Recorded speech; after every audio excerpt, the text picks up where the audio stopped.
Hello and welcome to Unwired. We're here in the hallowed halls of the BBC Television Centre to check out the live stream of Steve Jobs' keynote, streamed from San Francisco to a big screen in London.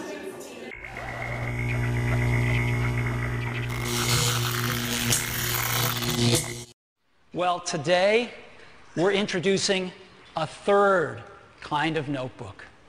It's called the Macbook Air.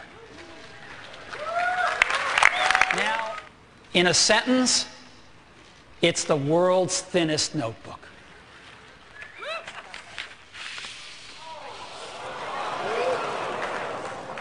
This is the new MacBook Air, and you can get a feel for how thin it is. Yeah, there it is. Look at this.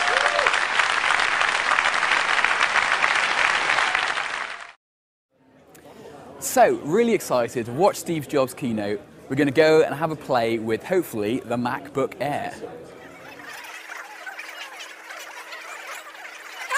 Hello. So we're here with Sky from Apple's product marketing. We're going to have a look at the MacBook Air. Very exciting.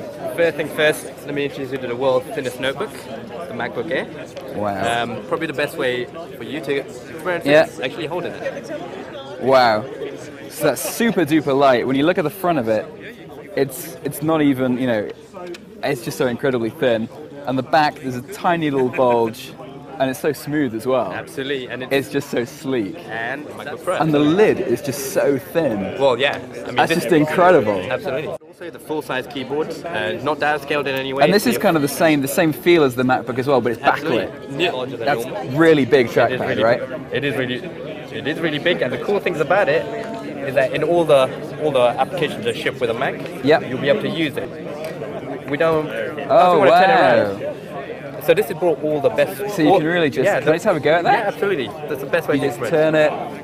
Wow! And I mean, it's just like using an iPhone, right? Exactly. We brought one of the cool features from iPhone over to the MacBook Lite. Wow! Yeah. The connectivity of this. All right. Because that. Oh wow! So it's a flip down.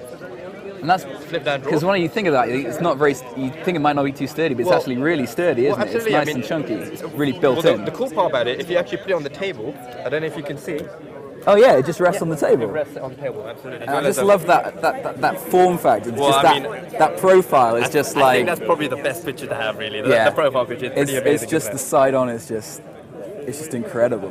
Comes with it, right? Extended optical drive, which obviously, I mean, some people do gaming. Still gonna want it. Still gonna want it. Yeah, I mean, the future. There's no reason why not. Wireless, but this is a cool thing to use. And that's really nice and sleek as well. That just looks the business. Actually, wireless end as can you change the battery in this, or is it just one battery? The battery is built in. Right.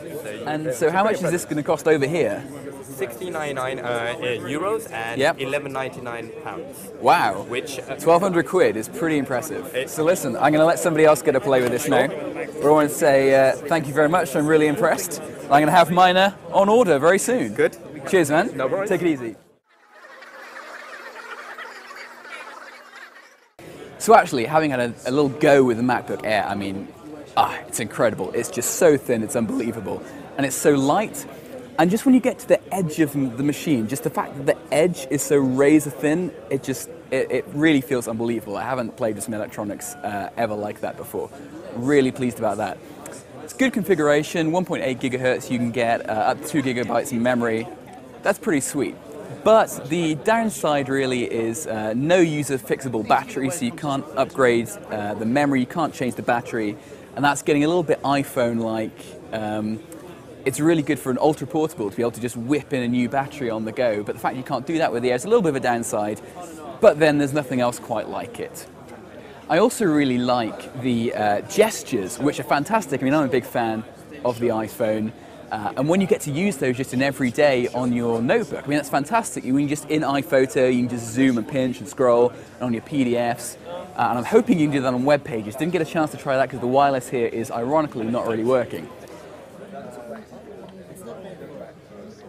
Anyway, I'm going to get home, get back to Oxford, get back to my bed, because it's getting quite late here now because of the time difference with San Francisco. But I will see you next time on Unwired.